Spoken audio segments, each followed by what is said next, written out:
Bonjour à tous, il est 13 heures. Je vous propose de démarrer cette 31e session des jeudis Onco-Occitanie, le rendez-vous des soins oncologiques de support en Occitanie, qui sera consacré aux thérapies orales à domicile, la place des professionnels de ville.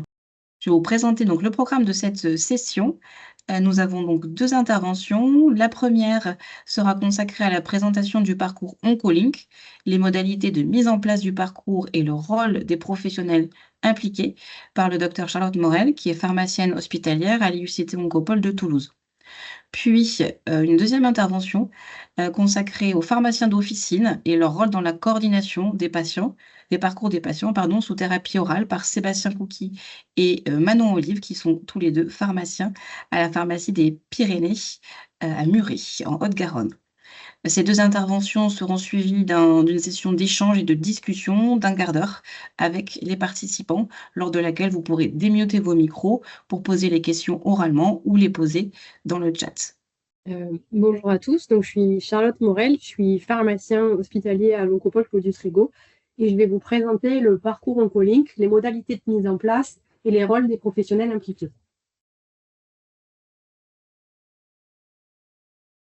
Le projet OncoLink, c'est un dispositif article 51 qui a été déployé dans toute la France. Le porteur du projet, c'était Unicancer et les cibles, c'était tout patient de plus de 18 ans atteint de cancer solide ou hématologique sous traitement anticancéreux oraux, hors hormonothérapie et prise en charge en HAD.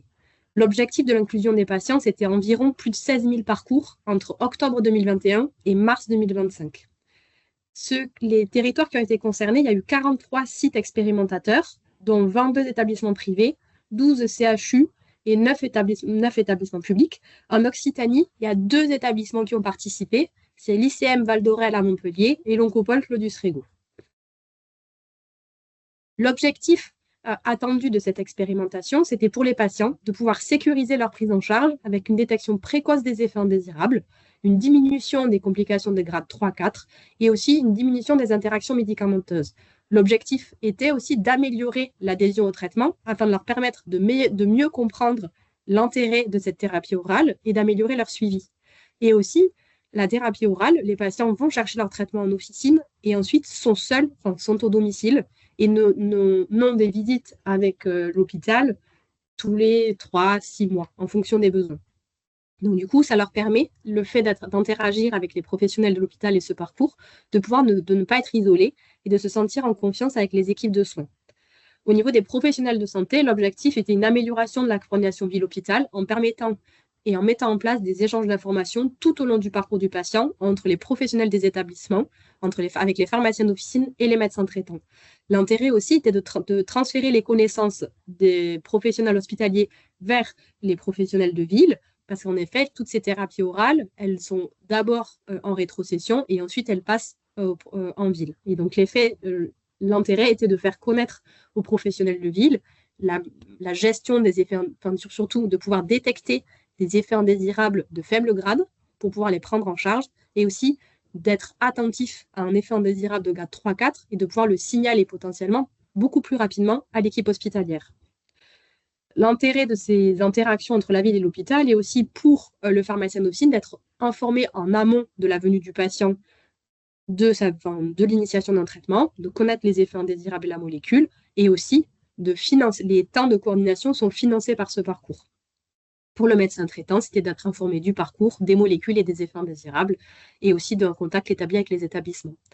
Pour le système de santé, c'était meilleure efficience économique, avoir une meilleure efficacité du traitement par une meilleure adhésion thérapeutique, une diminution des interactions et une adaptation précoce aux effets indésirables.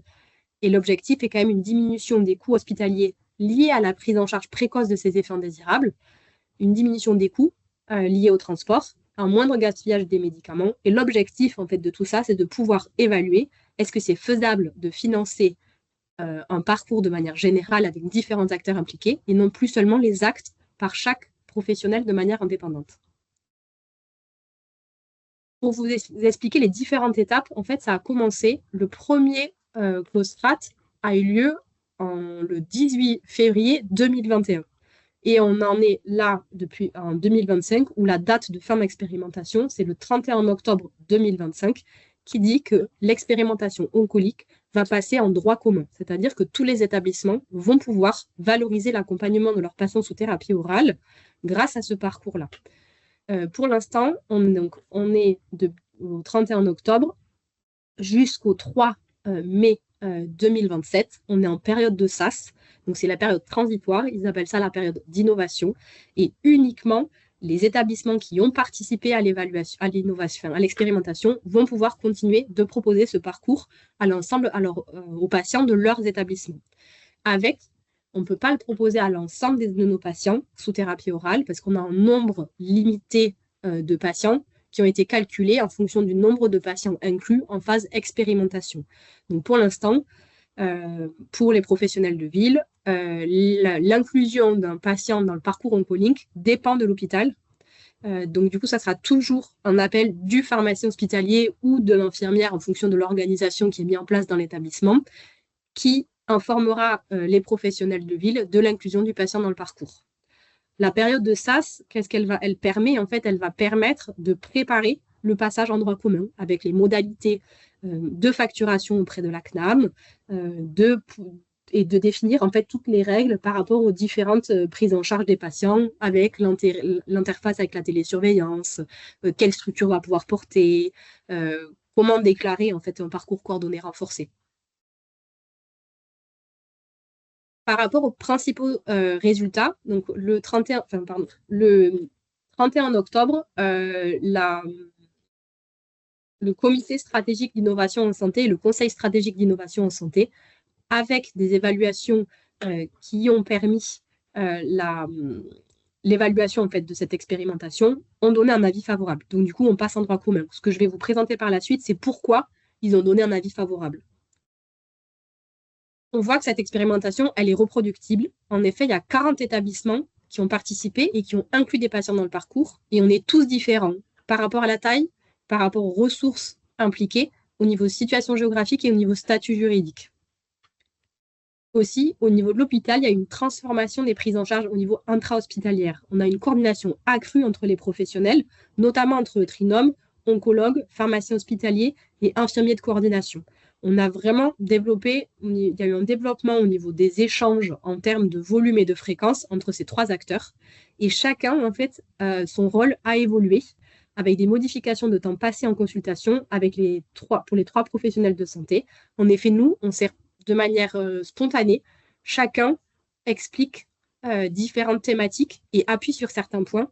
Par exemple, moi, je vais beaucoup axer sur la partie, donc bon, forcément interaction médicamenteuse, mais aussi prise en charge par rapport aux thérapies complémentaires, l'alimentation, et je vais quand même commencer à parler des soins de support et détecter potentiellement quel besoin aurait le patient. J'en informe l'infirmière qui ensuite prendra le relais. Au niveau national, il y a environ 600 professionnels qui ont été impliqués dans ce parcours, tout établissement confondu. Par rapport au lien avec les professionnels de ville, majoritairement la coordination s'est faite avec les pharmaciens d'officine. En effet, 72% des parcours ont impliqué des pharmaciens d'officine. Et il y a une augmentation vraiment d'échanges et de partage d'informations entre les établissements et le pharmacien d'officine. Pour les patients, tous sont satisfaits de l'accompagnement proposé et voient en fait un impact positif avec amélioration de la gestion des effets indésirables et surtout, du coup, quelque part, ils adhèrent plus au traitement et ils sont plus observants. Il y a eu une évaluation quantitative qui a comparé en fait des patients qui avaient le même profil des patients suivis dans OncoLink et des patients non suivis dans OncoLink et on voit qu'il y a une augmentation de la durée de prise de la thérapie orale pour les patients inclus dans le parcours OncoLink. Donc, ce que je vous disais, c'est ça, c'est qu'il y a un avis favorable. On est en période de SAS du 3 octobre 2025 jusqu'au 3 mai 2027, avec passage normalement en droit commun à partir de mai 2027. Le parcours OncoLink, c'est un parcours coordonné renforcé. Et donc, pour pouvoir le mettre en place, ça suit en fait la réglementation des parcours coordonnés renforcés. Et il faudra que chaque structure de coordination décrive son parcours avec les différents professionnels qui sont impliqués dans ce parcours-là. Et quelle thérapie orale, et aussi par rapport à cette partie-là, il y a quand même tout un onglet facturation qui est vraiment très importante à prendre en compte en tout cas pour la préparation du passage en droit commun. Donc, comment ça se passe en fait le parcours OncoLink? vous avez en fait une première séquence 1 où c'est la primo-prescription. Donc, c'est la consultation médicale. Le médecin, lors de la consultation médicale, va en fait initier un traitement, une thérapie orale. Les pharmaciens, en fait, donc, le médecin prescrit. Nous, en tant que pharmacien hospitalier, on va analyser le traitement, enfin, donc faire une analyse des interactions. Est-ce que le patient a des comédications? Est-ce qu'il prend des thérapies complémentaires? Faire le point sur l'alimentation. Et on va aussi avoir un lien avec le pharmacien d'officine. L'infirmière, elle, son rôle, l'infirmière de coordination de l'établissement, elle va suivre le patient toutes les semaines, enfin, le premier mois de manière hebdomadaire ou bimensuelle, en fonction de la molécule, et va vérifier avec eux les effets indésirables et le début de la tolérance du traitement. L'infirmière de coordination fait le lien avec le médecin traitant pour l'informer de l'initiation d'une thérapie orale. Ensuite, on a le suivi proximal qui, lui, dure 3 mois de traitement. L'objectif, en fait, c'est de voir comment le patient se sent par rapport à son traitement, parce qu'en effet, les effets indésirables vont apparaître dans les 3 premiers mois de traitement majoritairement. Et donc, l'objectif, c'est vraiment qu'il y ait une interaction entre les professionnels de ville et de l'hôpital. Si besoin, le traitement peut être renouvelé. La séquence 2 peut être renouvelée autant de fois en fonction en fait, du besoin du patient suite à une décision médicale. Et ensuite, on a le suivi distal, qui est 6 mois de traitement, où l'objectif, c'est que le patient en fait, soit suivi et un suivi médical tous les 3 mois, avec une consultation par un médecin traitant et une consultation par l'oncologue. Actuellement, en fait, dans le parcours, on sait qu'il y a peu de médecins traitants qui ont adhéré, majoritairement des pharmaciens d'officine. Donc, pour pouvoir entrer en séquence 3, il faut qu'on ait un parcours coordonné avec un pharmacien. Et il y a en fait différents échanges à valider pour être en séquence 3. Il y a minimum sur 6 mois, il doit y avoir 4 échanges entre l'hôpital et la ville pour valoriser en fait la séquence 3 de manière coordonnée. L'objectif vraiment et les rôles des professionnels de ville, c'est vraiment de détecter des effets indésirables de faible grade et surtout, on va dire, loin de la consultation initiale, de vraiment renforcer en fait le lien avec le patient pour lui dire maintenant ça fait déjà 6 mois, vous avez peut-être déjà marre de ce traitement-là, c'est continuer à prendre ce traitement et potentiellement détecter quelqu'un qui serait inobservant. Et du coup, pour pouvoir agir de manière assez rapide, pour pouvoir soit voir si le patient a un effet indésirable, qui lui banalise, mais en fait, c'est justement des effets indésirables de faible grade. Ben, au début, on dit c'est pas grave, ça va passer. Mais en fait, pour un traitement sur le long terme, un effet indésirable de grade 1-2, ben, c'est désagréable et ça entraîne potentiellement une cause d'arrêt. Donc l'objectif, c'est vraiment de ne pas banaliser les effets et de les accompagner et de les aider à les gérer au mieux. Et ça, c'est vraiment, je pense, le rôle des IDEC, le lien pharmacien d'officine, pharmacien hospitalier, pour leur proposer des solutions pour vraiment améliorer l'observance et surtout la durée du traitement dans l'accompagnement. Le rôle des pharmaciens d'officine, ça va être, j'en parle juste après, et après, il y a 2 parcours avec quand la thérapie orale est dispensée en ville ou quand la thérapie orale est dispensée à l'hôpital. Par rapport à ces différentes séquences-là, comme l'hôpital est la structure coordonnatrice, c'est elle qui facture les différentes séquences auprès de la CNAM. Et ensuite, chaque participant, partie prenante du parcours du patient, va être rémunéré par la CEPAM 75, parce que c'est une partie innovation. Et du coup, moi, je m'occupe de la facturation et je vérifie à chaque mois que je fais la facturation que j'ai bien les échanges nécessaires avec les professionnels de ville pour pouvoir facturer mon parcours en coordonné ou en non coordonné. Un parcours non coordonné, donc il n'y a pas d'échange, et un parcours coordonné doit avoir pour une séquence 2, minimum 2 échanges, et pour une séquence 3, minimum 4 échanges. Par rapport à la place en fait, des différents acteurs, donc on voit que l'oncologue, lui, son rôle, c'est la prescription et le suivi médical en lien avec l'infirmière. Que l'infirmière de l'hospitalière, son rôle, c'est le suivi sur le long terme du parcours et le point de contact avec le médecin traitant. Mais aussi, nous, on est constamment en lien avec les infirmières. Enfin, moi, je suis constamment en lien avec les infirmières de coordination. Et si je détecte, comme je suis la première à appeler le patient après le médecin, si je détecte quelque chose, j'informe l'infirmière par rapport au suivi et je lui dis fais attention à ce point-là. Ce patient va nécessiter un point de vigilance par rapport à les prises de sang, la prise du médicament. Il y a une interaction, mais j'ai dit ok, fais attention à cet effet indésirable-là. Ça peut arriver. Si jamais ça arrive, voilà ce qu'on peut faire. Tout ça pour pas aussi... l'idée d'une thérapie orale et de nos entretiens, c'est que le patient, en fait, le médicament s'adapte à leur vie et pas la vie au médicament. Enfin, pas le patient au médicament. Il faut vraiment, en fait, que la thérapie orale fasse partie de manière simple, en fait, de la vie du patient. Donc, le rôle des pharmaciens d'officine, donc, bien, c'est conciliation à l'initiation. On explique, en fait, majoritairement, en fait, c'est plutôt les modalités de prise, les interactions, enfin, il n'y a pas d'interaction avec l'alimentation, mais et surtout les thérapies complémentaires. L'idée, ce n'est pas d'interdire, en fait. On sait que les thérapies complémentaires sont très...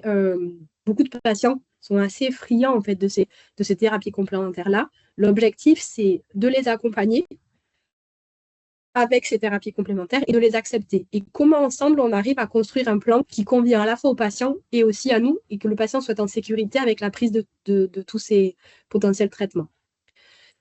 Ensuite, il y a le médecin traitant, donc c'est son suivi général. Majoritairement, c'est le pharmacien d'officine qui quand même est notre point d'entrée. On a vu que dans toute cette expérimentation-là, les pharmaciens d'officine faisaient des entretiens. Et vraiment, l'objectif, c'est vraiment le pharmacien d'officine, il a un rôle pivot de détection et de pouvoir réorienter le patient en fonction du besoin. Gérer des effets indésirables de faible grade, oui, mais dès qu'il détecte quelque chose de pas normal, c'est comment je renvoie vers l'équipe hospitalière et comment j'améliore ce suivi-là et cette coordination-là. Par rapport au périmètre d'inclusion, donc c'est tout patient atteint de cancer solide et hématologique sous traitement oraux dont l'hormonothérapie en situation métastatique, les patients suivis à domicile hors HAD et affiliés à un régime de sécurité sociale. Les critères d'exclusion, donc c'est tout patient mineur, toute hormonothérapie en situation adjuvante ou toute personne ne pouvant pas suivre ou inclus dans les essais thérapeutiques. Et ça, que ce soit la période SAS ou la période innovation, on est sur les mêmes critères d'inclusion. Comment nous, on est organisé à l'oncopole. Donc, l'oncologue, lui, il va prescrire en fait la thérapie orale. Et suite à la thérapie orale, il va informer en fait le patient qu'il y a une expérimentation et innovation et qu'ensuite, il y a un pharmacien et une infirmière qui vont l'appeler, qui vont le suivre de manière mensuelle et hebdomadaire. Et voilà. Ensuite, donc, l'oncologue envoie un mail, on a une boîte mail commune, infirmière et pharmacien, et du coup, on nous informe en fait de l'initiation d'une nouvelle thérapie orale. Donc, suite à ça, moi, quand le médecin, quand je reçois le mail, souvent, c'est fait le jour où le médecin a vu le patient. Je n'appelle jamais le jour où le patient a été vu par le médecin, parce qu'on sait que déjà, c'est une annonce d'une nouvelle thérapeutique. Est-ce que c'est une annonce d'une maladie qui devient métastatique? Est-ce que c'est un nouveau traitement adjuvant? Donc, l'intérêt, c'est de ne pas les appeler directement, mais d'attendre quelques jours. Donc, ça va de 2 jours à 7 jours en fonction de la date de consultation médicale. Et comme ça, après, on reprend en fait avec le médecin, avec le patient, pardon, les informations qui ont été données. On part toujours en fait de la base que le patient sait, et ensuite on adapte j'adapte en fait le contenu avec le patient majoritairement. Donc je parle des modalités de prise, potentiellement plan de prise s'il y a des communications, analyse des interactions, et ensuite tout ce qui est avec les thérapies complémentaires, l'alimentation, et je parle aussi des bilans biologiques. On détermine en fait toujours par rapport aux molécules dont on a certaines molécules à l'oncopole qui sont incluses dans ce parcours-là. Il y a des suivis biologiques qui sont faits tous les 15 jours, les 2 premiers mois. Donc, en fait, je cale toujours la première date de prise de sang et je leur rappelle l'importance du suivi biologique. Ensuite, tout cet entretien-là, c'est tracé dans notre DPI et j'appelle toujours le pharmacien d'officine du patient que le patient m'a déclaré et j'explique le parcours, le rôle de chaque professionnel et ce que ça implique. Voilà. Et comment est-ce qu'on va communiquer de manière sécurisée? Donc, on a un système qui s'appelle MHLink, qui est l'outil de suivi des patients et qui est aussi, on s'en sert pour faire le lien avec les pharmaciens d'officine, on communique du coup de manière sécurisée sur son dossier. Ensuite, l'infirmière de coordination va téléphoner au patient environ 7 à 15 jours après la consultation médicale. Les infirmiers s'appuient en fait sur mon entretien si j'ai détecté quelque chose, ils reprennent les modalités de prise et majoritairement, eux, ils vont parler de la gestion des effets indésirables et du suivi des bilans biologiques. Ils contactent le médecin traitant par mail et tous les échanges sont tracés dans notre DPI et on crée les parcours dans MHLink, c'est notre outil de télésurveillance. Le rôle du pharmacien d'officine, c'est vraiment, en fait, à partir de la deuxième dispensation, c'est est-ce que le patient est observant? Est-ce qu'il a eu des effets indésirables sur ce premier mois? Et du coup, comment ils vont pouvoir gérer et aider le patient à la gestion de ces effets indésirables pour que le traitement soit pris en charge le plus longtemps possible. Et du coup, l'idée, c'est aussi de se coordonner avec les professionnels hospitaliers. Le choix des parcours à l'Oncopole, donc il y a un système d'infirmières de formation qui existe depuis toujours, c'est les infirmiers coachs. Il y a une analyse de ces parcours et du coup, on suit dans l'expérimentation uniquement les initiations de thérapie orale en scénologie, gynécologie et urologie avec la thérapie orale dispensée en pharmacie d'officine. Depuis décembre 2022, donc on a inclus 372 patients, ce qui correspond quand même à 321 patientes ayant un cancer du sein, soit en situation adjuvante, soit en situation métastatique. Les principales molécules pour lesquelles on fait des interventions, c'est palbociclib, ribociclib, abema et olaparib. Il y a 31 patients qui ont eu un cancer du rein métastatique qui ont été inclus. Les principales molécules, c'est le cabozantinib, le sunitinib et le lanvatinib. Et pour les patients ayant un cancer de l'ovaire, majoritairement olaparib, niraparib. Par rapport à ces suivis, il y a des durées, en fait, en fonction de si le patient, déjà s'il a arrêté, si le patient, enfin, il y a certains critères. Et donc là, actuellement, on est à 132 patientes en suivi. Donc, en conclusion, c'est vraiment pour vous dire que c'est vraiment un parcours qui a été bénéfique et pour toutes les parties prenantes, pour les patients, pour les professionnels à l'hôpital. Et les liens que j'ai pu avoir avec les pharmaciennes d'officine, il y avait vraiment un véritable échange de part et d'autre et chacun apprenait de l'autre, en fait, et de comment aider au mieux les patients. Au niveau enjeu à l'hôpital, il y a en fait d'autres parcours avec les HDG intermédiaires et donc du coup, c'est qu'il faudra réfléchir sur l'articulation des différents types de suivi qui pourront être proposés aux patients entre les HDG intermédiaires, les parcours coordonnés renforcés type Oncolink ou encore la télésurveillance. Quels sont les critères? Comment on peut pouvoir identifier de quel patient va dans quel parcours? Et surtout, après, les enjeux avec la ville, dans le parcours Oncolink, on voit bien que les infirmières libérales, elles n'ont pas été prises en compte et c'est quelque chose qu'on a dit dès le début parce qu'il y a quand même beaucoup de patients qui ont des infirmières libérales et c'est elles qui sont vraiment un appui des patients et dans l'aide. Donc, je pense qu'il faudra vraiment réussir, quand ça passera en droit commun, de comment impliquer les infirmières libérales et quel est leur rôle avec les pharmaciens d'officine et médecins traitants dans la prise en charge de ces parcours. Que les pharmaciens d'officine ont un rôle pivot et qu'ils s'en rendent compte aussi. Parce que moi, je vois au niveau Midi-Pyrénées, il y a la moitié des pharmaciens qui ont adhéré et la moitié n'a pas adhéré.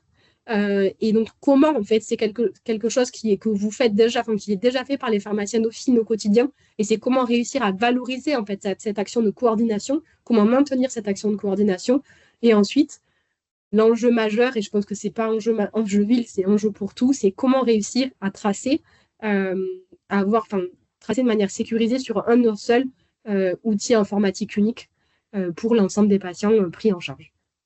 Voilà, je vous remercie pour votre attention et je vois qu'il est pile 25, donc je suis pile à l'heure. On est dans le timing. Merci beaucoup, Charlotte, pour cette présentation très, très claire et pour ces explications sur Oncolink. J'ai une question dans la conversation. Je me permets de la poser maintenant parce que je pense que tu es vraiment, vraiment ciblée par cette question. Est-ce que tu as des consultations en présentiel avec certains patients, avec ou sans infirmière de coordination? Ça, c'est la première question. Et la deuxième, est-ce que MHLink est une application ou est-ce que les pharmaciens de ville, j'imagine, d'officine, y ont-ils accès pour tracer les informations dans cette application MHLink? Alors, la première, c'est on fait dans le cas d'Oncolink, notre choix a été de ne pas faire de consultation. Enfin, on n'a pas de bureau, donc on fait que des consultations téléphoniques avec les patients. Parce qu'on nous a laissé, et c'est vrai que je ne l'ai pas dit au début, Oncolink a été, il y a des critères il y a les critères d'inclusion, et après chaque établissement qui ont participé avait le choix de s'organiser comme il le souhaitait. Donc nous, notre choix, oui, je vous y répondrai après. Oui, ça n'a été que du téléphone, et j'avoue que je fais d'autres consultations en physique dans le cadre d'un autre parcours, et vraiment, je n'ai pas l'impression que ça change. On prend autant de temps par téléphone qu'en physique. Et je trouve que l'avantage du téléphone, il y a très peu de fois où les patients nous disent « je ne suis pas dispo ». Donc, ça marche très bien. Pour la partie MHLink, c'est vraiment moi qui vais créer le compte. En fait, c'est notre outil de télésuivi pour les patients. et on l'a transformé parce qu'avant, on avait un autre outil de coordination ville-hôpital qui, malheureusement, a arrêté sa fonctionnalité de coordination ville-hôpital. Donc, on n'a pas eu le choix que de trouver une autre solution. Et donc, du coup, avec MHLink, j'ai créé des questionnaires et les pharmaciens remontent en fait remontent les informations par rapport à leurs patients dans MHLink par rapport au questionnaire que j'avais mis. Mais c'est vraiment moi qui vais créer, j'envoie le lien et le médecin, enfin, et le pharmacien remplit les questionnaires ou nous écrit ou m'appelle de manière directe quand il y a quelque chose. Là, j'ai vu qu'il y avait d'autres questions. Oui, ben ça répondait à ça justement. Est-ce qu'il y a un accès direct aux pharmaciens hospitaliers? Alors, pour MHLink, non, c'est moi qui vais enfin, c'est nous qui devons créer les comptes, en fait. Et le Je lien pense que pour la l'instant, question, c'est plutôt avoir accès directement aux pharmaciens, je pense, hein, bah, il c'est me ça, semble que oui. la question, c'est plus avoir accès aux pharmaciens pour le médecin traitant et l'infirmière libérale, s'il y a des questions, j'imagine. Bah oui, en fait, dans ce cas-là, oui, ça marche. En fait, il faut pas hésiter. Enfin, pour moi, il faut pas hésiter à demander au patient si le patient a une consultation par un pharmacien hospitalier et si si le pharmacien hospitalier est OK pour donner ses coordonnées. Mais pour moi, il faut le demander. Enfin, c'est le patient doit. Normalement, ils savent quand on fait un entretien avec eux. Après, c'est vrai que moi, souvent, quand j'appelle, on parle beaucoup des infirmières. Donc, on me dit, ah, mais je croyais que vous allez être ma coach. Donc, je dis non, mon rôle, c'est d'être pharmacien. Chez le pharmacien et j'explique. Et voilà. Alors, Mais oui, Monsieur c'est vrai. Corbillier, on n'a peut-être pas bien compris votre question. N'hésitez pas à démuter votre micro pour la poser oralement, hein, le terme accès via l'application ou via au professionnel hospitalier. Si Charlotte y a répondu, c'est bon. Sinon, n'hésitez pas à compléter. Ça a l'air d'y avoir répondu. Bon, merci beaucoup, Charlotte. Je vous propose de passer à notre intervention en duo avec nos deux pharmaciens, le docteur Sébastien Couqui et le docteur Manon Olive, qui vont nous présenter justement la place du pharmacien d'officine dans la coordination du parcours des patients sous thérapie orale. Sébastien, Manon, c'est à vous. Vous pouvez partager votre écran. C'est bon, j'ai partagé l'écran. Alors, bonjour à tous. Aujourd'hui, nous allons vous parler avec Sébastien du rôle du pharmacien d'officine dans la coordination des parcours des patients sous thérapie orale. L'objectif est de montrer comment le pharmacien d'officine peut s'intégrer pleinement dans pleinement dans le parcours de soins, au-delà de la simple délivrance. Et pour cela, nous allons vous présenter 3 cas cliniques, illustrant le lien ville-hôpital et hôpital vers la ville. Je vais commencer du coup par un premier cas clinique illustrant un parcours hôpital vers la ville.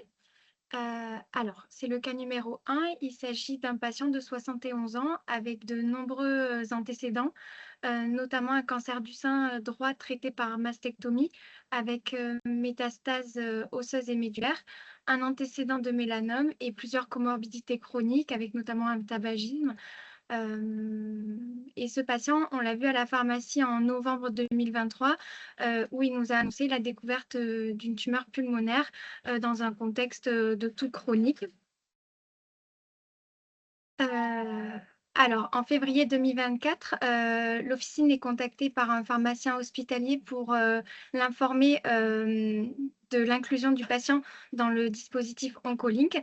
Donc, le protocole est présenté, les ordonnances sont mises à disposition qui permet d'anticiper et l'accès à la plateforme Synapse a été envoyé par la pharmacienne hospitalière.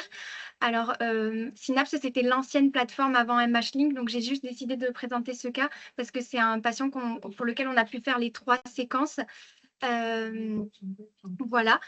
Le traitement associe à la fois une hormonothérapie avec un inhibiteur de l'aromatase, un analogue LHRH et un inhibiteur des CD4 4-6, le létrozole, le Zoladex et l'Ibrance.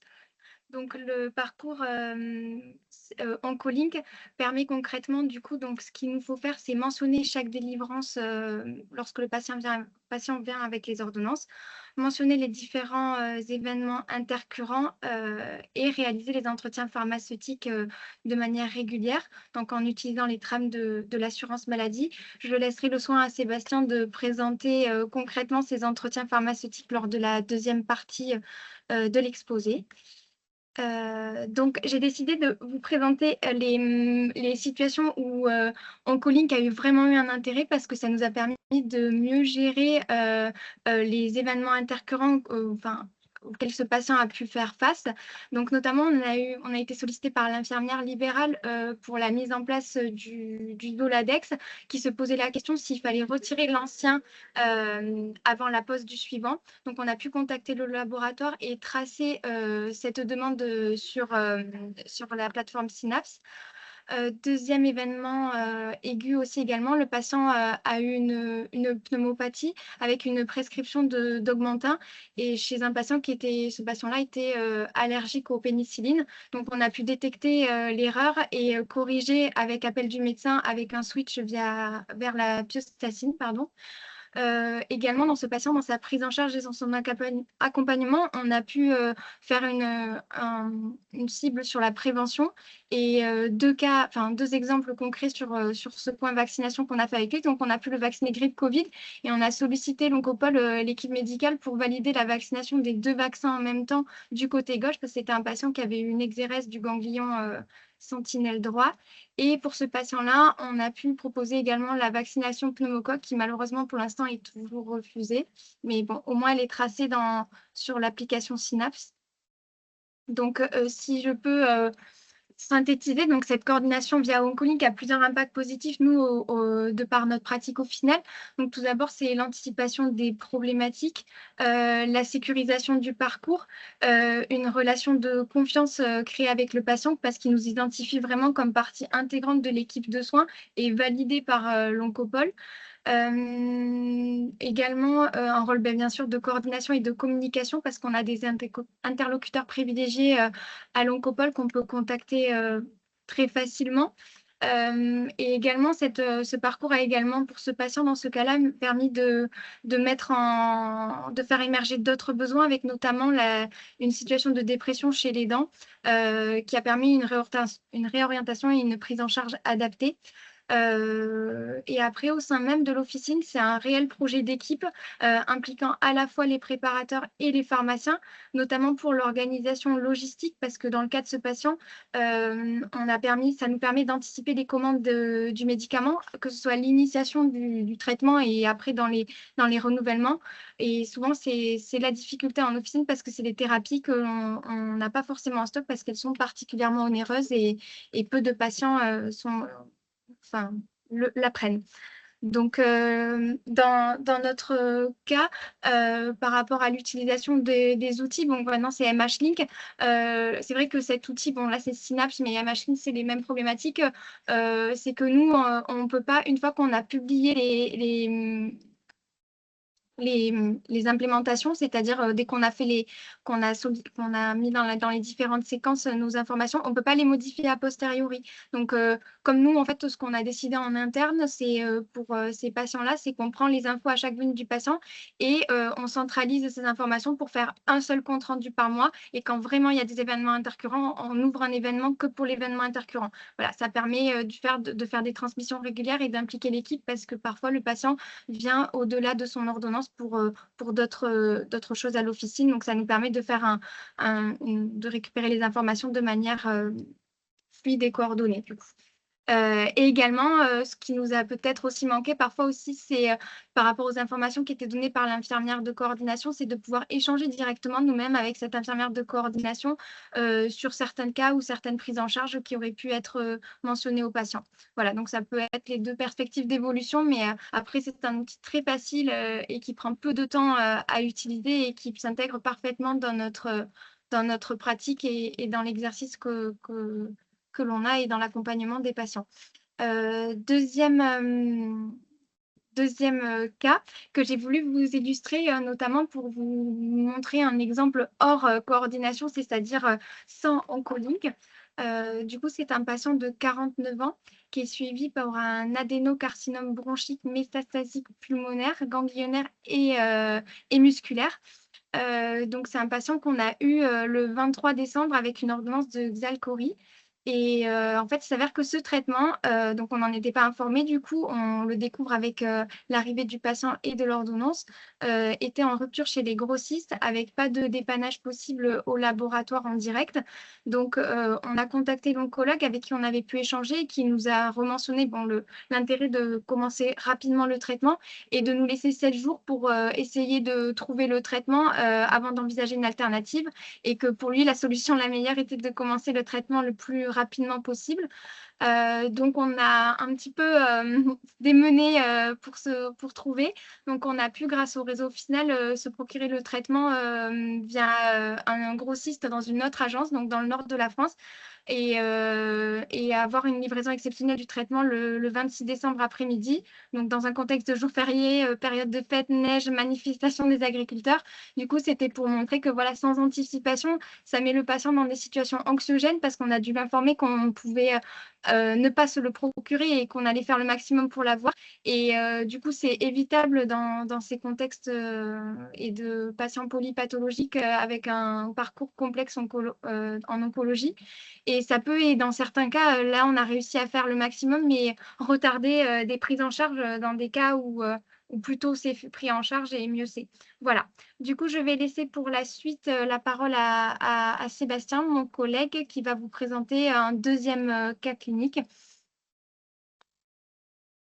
Bonjour, Sébastien Couqui, pharmacien d'officine à la pharmacie des Pyrénées. Le cas que j'ai souhaité vous présenter en numéro 2, c'est une patiente de 50 ans qui a comme antécédent une hypertension, pas de tabac. Au mois de décembre, un diagnostic post d'adénocarcinome bronchique avec une atteinte pleurale. Il lui est prescrit du Tagrisso à 80 mg en comprimé.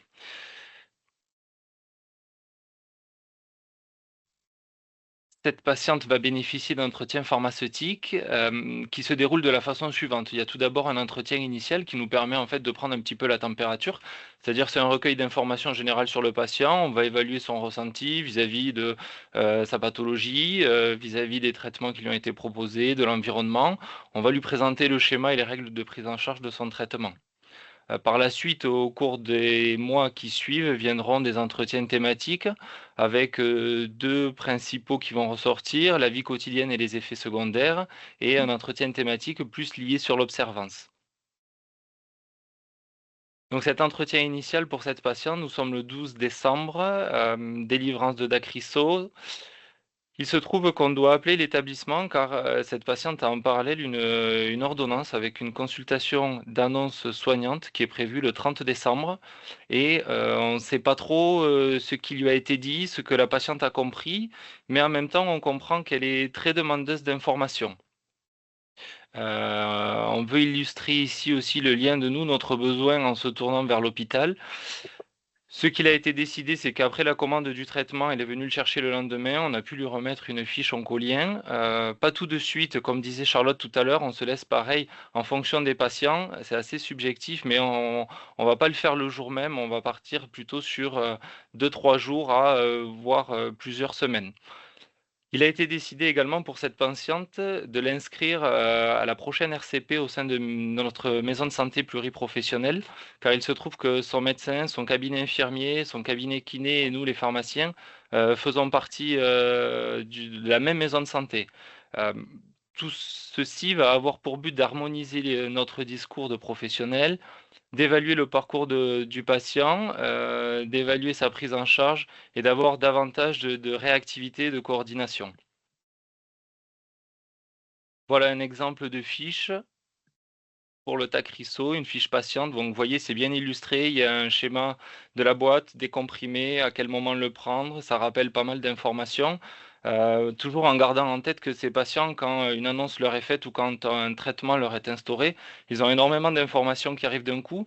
Ils ont du mal à distinguer et ça fait beaucoup plus l'annonce de la pathologie. Ils ont souvent une chape de plomb qui leur tombe dessus et de leur remettre un document qu'ils peuvent reprendre tranquillement à la maison en dehors de ce contexte aigu, très anxiogène qui tombe, on a vu que ça a amélioré leur prise en charge, ça permettait de désamorcer certaines situations.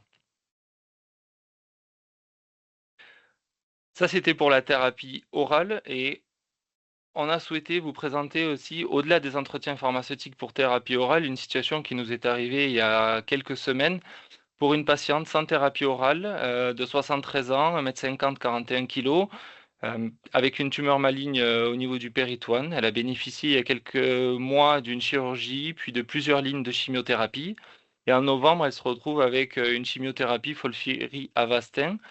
Et cette patiente présente en aigu un épisode d'hypertension et des diarrhées très invalidantes qui lui ont fait perdre du poids avec une chute de quasiment 10% pour se retomber aux alentours de 38 kg. Devant cette poussée d'hypertension, il lui est prescrit du ramipril, du racécadotril pour traiter les diarrhées et du smecta. Lorsqu'elle nous présente l'ordonnance à la pharmacie, on a délivré le ramipril, on a délivré le smecta avec les recommandations d'usage, mais on a refusé au préalable la délivrance de racécadotril sans échange au préalable avec le pharmacien de l'oncopole pour le risque d'angioëdème bradyclinique. Ça, c'était en fin de semaine, le week-end se passe, la patiente a géré avec le smecta, ça a été, et puis le lundi, elle fait une bio, elle se retrouve à une hyponatrémie très importante. Sur la consultation de la bio, du coup, le médecin généraliste décide de switcher le ramipril par l'irbesartan pour limiter le risque d'hyponatrémie, mais on a toujours cette interaction qui est présente avec le racécadotril versus irbesartan. À ce moment-là, on a décidé de se mettre en contact avec les pharmaciens de l'oncopole qui eux-mêmes ont contacté le médecin spécialiste. Et il a été décidé les points suivants. Pour l'HTA, le spécialiste nous a demandé si cette patiente avait déjà un suivi tensionnel.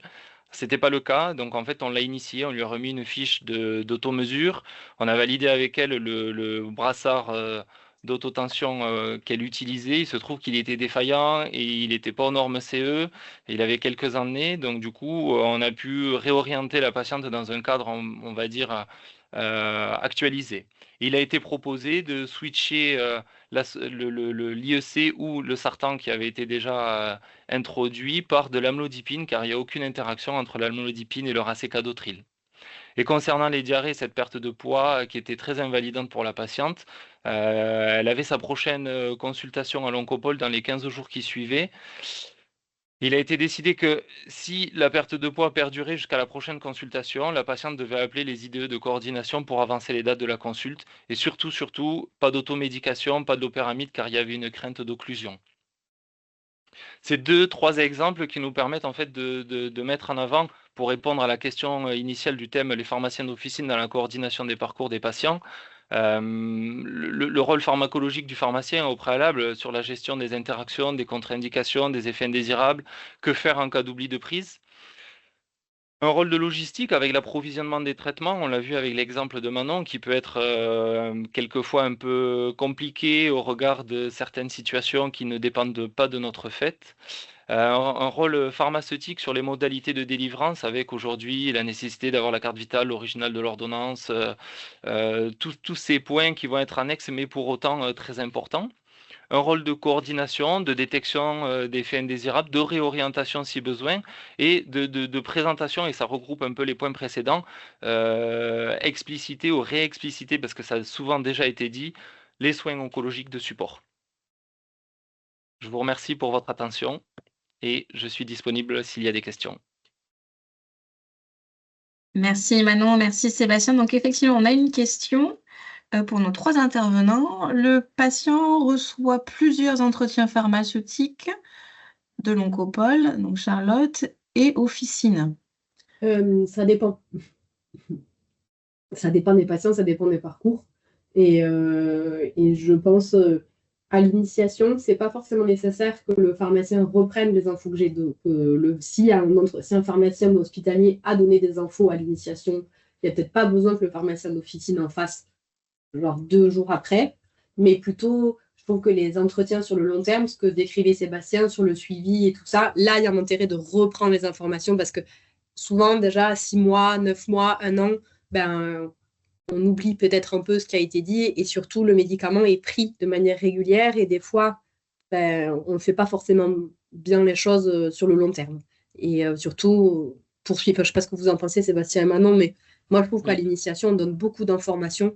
Donc, il faut penser à les cadencer. Et l'intérêt d'avoir 2 consultations par un pharmacien à 3 jours d'intervalle, je ne sais pas si c'est vraiment bénéfique sur le long terme. Je suis d'accord avec toi, en fait, ça va être patient dépendant. Il y a des patients qui sont très demandeurs et d'autres beaucoup moins. Et on en a déjà discuté, Charlotte, plusieurs fois. C'est vrai qu'avant, on avait un biais, on demandait aux patients ce qu'ils savaient et on s'est aperçu qu'il y avait une connotation plutôt péjorative s'il avait oublié, ce qui était normal, un grand nombre d'infos. Et aujourd'hui, on leur demande qu'est-ce qui lui a été dit et on ouvre la porte au moins pour la première dispensation en lui disant que si il a des interrogations, on est là pour y répondre et si on ne peut pas y répondre, on est là pour faire le lien avec d'autres professionnels de santé qui seront à même de lui fournir les réponses à ces interrogations. Mais il n'y a pas nécessité de faire l'entretien directement. Alors, on a une Oui. main levée, pardon, de la pharmacie Pradel. On va vous démuter pour que vous puissiez poser votre question. Oui, bonjour. Moi, j'ai une question par rapport aux pharmaciens d'officine, notamment à Monsieur Coutier et Madame Olive. Est-ce que vous avez eu des freins à l'intégration et à l'adhésion des patients pour les entretiens onco? On est en train d'essayer de développer ça à la pharmacie. Et c'est vrai que pour l'instant, on ne fait pas chou blanc, mais presque.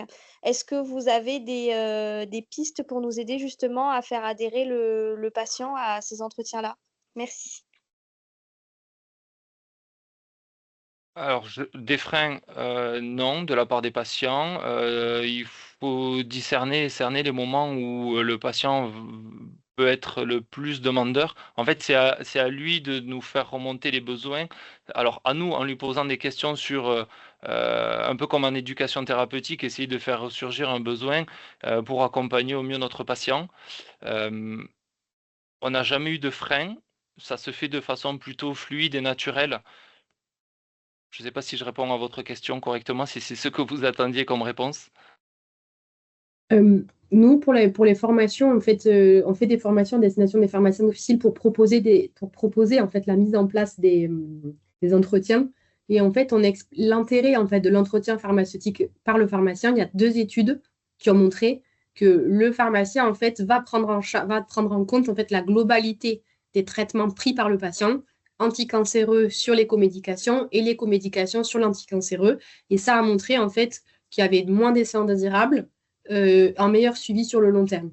Donc, ce qu'on essaie, en fait, dans la formation, en fait, ce qu'on propose et ce qu'on dit au début, c'est plutôt d'expliquer, en fait, l'intérêt de le mettre en place et qu'est-ce que vous allez apporter et que ça va durer 20 minutes, en tout cas, au début. Et l'objectif, c'est que vous allez prendre en compte la globalité. Et c'est vrai que quand vous les proposez, ce qu'on conseille, après, moi, je ne suis pas pharmacienne d'officine, donc je ne suis pas enfin, en tout cas, nous, aux étudiants, c'est ça qu'on leur dit. Enfin, aux étudiants, aux pharmaciens qui viennent dans la formation, plutôt, pardon. Et, qu'est-ce que je voulais. Et si on leur demande, en fait, qu'est-ce qu'ils ont eu déjà comme info à l'hôpital? Moi, si je peux rajouter quelque chose, c'est vrai il y a aussi 2 situations en officine. Il y a les initiations de traitement où c'est vrai que là, moi, je n'ai jamais perçu de frein particulier dans le sens que c'est une nouvelle thérapie, c'est un nouveau parcours. Donc, souvent, ils sont quand même demandeurs d'informations et en fait, on va leur commander un nouveau médicament qu'ils vont découvrir, en fait, qu'ils vont commencer. Donc là, c'est vrai que c'est le moment le plus propice pour se lancer dedans. Mais après, c'est sur les patients par exemple, qui ont des traitements, des thérapies orales ou des hormonothérapies depuis longtemps. Et là, c'est comme disait Sébastien, je rebondis sur ce qu'il disait, c'est de voir par rapport aux besoins. Enfin, si un effet indésirable, voilà, mais, enfin, là, je vois qu'il y a une question avec des pertes de peau ou des diarrhées, un effet indésirable qui est gênant au quotidien, c'est comment nous, on peut apporter des réponses et rentrer petit à petit pour après, enfin, nourrir le dialogue et mettre les pieds dans les entretiens pour se lancer dedans, ou les bouffées de chaleur pour les hormonothérapies. Enfin, il y a plein d'exemples qui font, mais c'est que c'est de par le besoin du patient. Effectivement, je pense que c'est par là qu'il faut.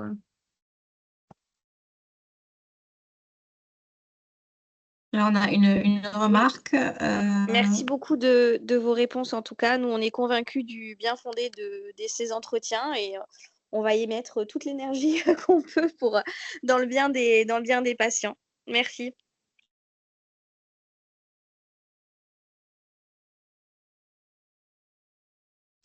On a une remarque dans la conversation de Madame Macari. Est-ce que vous souhaitez prendre la parole peut-être pour C'est bon, concernant Maëva, le dernier? Ouais, c'est bon. on en a parlé, ouais, c'est bon. par rapport à sur les patients anxieux, comment est-ce qu'on fait? Là, récemment, avec une infirmière, on a passé 45 minutes avec une patiente qui ne voulait pas prendre son traitement. Donc pendant 45 minutes, on a parlé de tous les effets indésirables qu'elle avait et on a essayé de proposer, en fait, de ne pas minimiser les effets indésirables qu'elle avait de la chimiothérapie et justement de la ménopause induite par le traitement qu'elle a eu. Et donc, point par point, on a essayé de trouver une solution. Et pour lui dire, en fait, et on a expliqué, c'est une patiente qui a un cancer du sein en adjuvant, elle est jeune. Et en fait, elle se retrouve en ménopause précoce avec tous les effets indésirables qui, du coup, pour elle, sont insurmontables. Et elle ne voit pas l'intérêt de prendre un autre médicament qui va lui entraîner l'hormonothérapie, donc le létrozole, avec en adjuvant du Verzenio. Elle ne voyait pas l'intérêt de prendre ces traitements-là en sachant qu'elle était déjà mal et qu'elle allait être encore plus mal. Donc notre intérêt pendant toute la conversation avec l'infirmière a été de reprendre point par point ce qu'elle avait et qu'est-ce qu'on pouvait lui proposer et surtout lui dire qu'elle n'était pas toute seule et qu'il ne fallait pas banaliser ses effets. Donc on a proposé de la gestion de la bouffée de chaleur, de l'incontinence urinaire et on n'a rien banalisé en fait. Et je pense que pour moi, pour ces patients-là, il faut justifier de l'intérêt du médicament, de pourquoi ça marche, que les patients ne sont pas seuls et qu'il faut voir ce qui existe à l'hôpital et ce qui existe en officine, et justement, et parler des soins de support. Il y a quand même beaucoup de soins de support qui sont disponibles dans les associations en ville et il faut les connaître pour pouvoir orienter les patients au bon endroit, leur rappeler, comme a dit Sébastien, parce qu'on leur en dit une première fois. En fait, on leur donne beaucoup d'informations à l'hôpital, à l'initiation, mais après, on ne se répète pas. On n'en reparle pas sur le long cours. Et je pense que c'est ça qu'il faut maintenir, en fait, ce lien-là avec les patients pour pouvoir, en fait, les aider au quotidien. Est-ce que ça fait une catégorie particulière? Moi, je trouve que je le prends comme un autre patient et on leur dit que si pendant quelques temps, ils ont besoin d'un hypnotique parce qu'ils doivent dormir, et ben, en fait, le sommeil, c'est aussi important que de prendre son médicament et que, voilà. L'idée, c'est de s'adapter, en fait. Et ce qu'on leur dit, c'est vraiment les thérapies orales. Le médicament s'adapte à la vie du patient et pas inversement. Alors, il nous reste 5 minutes. N'hésitez pas à poser des questions dans la conversation ou à lever la main. Moi, j'aurais une petite question pour Sébastien et Manon. Vous parliez tout à l'heure de la MSP. Est-ce que le support d'une MSP ou l'adhésion à une MSP ou une CPTS est facilitant, voire même un prérequis pour ce type de parcours afin que les patients puissent vraiment être pris en charge dans leur globalité?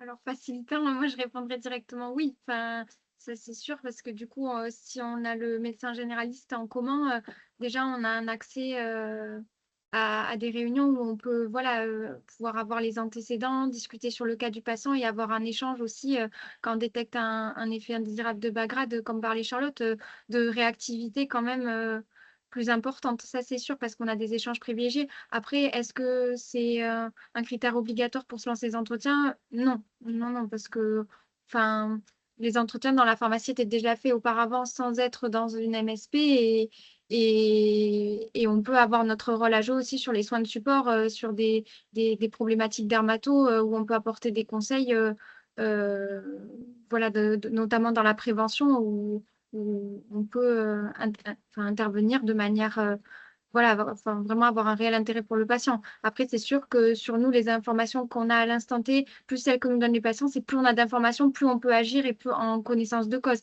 C'est vrai que du coup, le cadre reste plus limité si on n'a pas d'accès aux médecins traitants, ni aux infirmières, ni à l'oncopole, où on fait avec les informations qu'on a et le patient directement.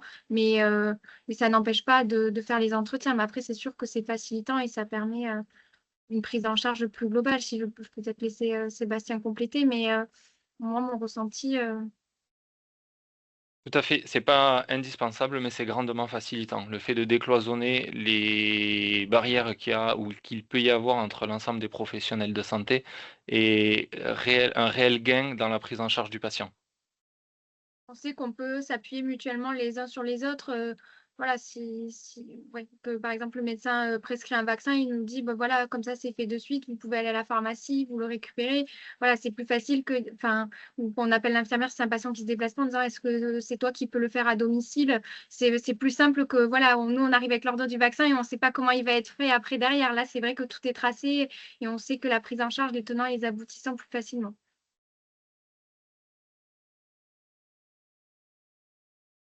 Merci pour cette réponse éclairante. Est-ce qu'il y a d'autres questions parmi les participants? Il nous reste encore 2-3 minutes, alors n'hésitez pas. Vous avez le lien pour répondre au questionnaire de satisfaction qui s'affiche dans l'onglet Conversation. N'hésitez pas à cliquer dessus et à nous donner votre avis sur ce jeudi Onco-Occitanie. Je vais vous proposer de conclure, du coup, s'il n'y a pas d'autres questions pour nos intervenants. Si, Johanna Pradel. J'active votre micro. Allez-y.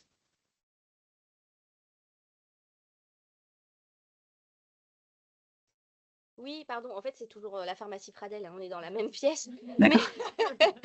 Mais on voulait savoir comment on peut avoir accès à MH Links, anciennement Synapse, dont Manon parlait. Est-ce que Alors, vous c'est pouvez... quand... Enfin, en fait, vous ne Non. pouvez pas avoir comme ça. C'est, ouais. En fait, il faut que vous ayez... Enfin, notre fonctionnement actuel, c'est comme c'est que certains patients qui sont pris en charge dans le parcours OncoLink, ça viendra forcément de l'Oncopole et on vous activera le compte. Et on vous rattachera au patient qui est suivi dans le cadre de ce parcours-là. Voilà. C'est pas une application, c'est vraiment un outil de télésuivi et on a transformé pour pas avoir en fait un outil pour les patients et un outil pour les professionnels de ville, on l'utilise comme ça. Mais ça, c'est vraiment que pour certains patients et ça concerne, ben voilà, vous avez depuis 2022, ça concerne 300 patients, quoi. Voilà. Donc là, ça en concerne 100, on va dire 100 en cours de suivi. Et il faut que le pharmacien adhère. Voilà. Donc si jamais là, La question, comment on peut adhérer, en fait? ah, mais ça, vous ne pouvez pas. En fait, ce n'est pas votre choix. C'est ce que j'allais dire. C'est vraiment si un médecin à l'oncopole, donc si, selon la pathologie, va initier une thérapie orale et ce patient vient en fait dans votre pharmacie d'officine. Donc, dans ce cas-là, moi, le patient me communique les coordonnées de la pharmacie d'officine. J'appelle la pharmacie d'officine et j'explique en fait tout le parcours et je mets en place le lien là. Par exemple, pour Manon et Sébastien, on a eu 3 patients qui sont allés chez eux et du coup, il y a le parcours qui s'est mis en place comme ça, OncoLink. Mais il y a des pharmacies, des fois, les pharmacies, elles en ont 3 ou 4 et des fois, elles n'en ont pas du tout parce que ça dépend vraiment de où va le patient. D'accord, ok, merci beaucoup. Merci. Avec plaisir. Il est 13h59, donc s'il n'y a plus de questions, je vous propose de conclure avec un grand remerciement à nos 3 intervenants pour leur présentation de qualité et puis pour le temps qu'ils nous ont consacré. Vous pourrez retrouver du coup ce jeudi Onco-Occitanie en replay, ainsi que les présentations des intervenants sur notre site internet d'ici quelques jours.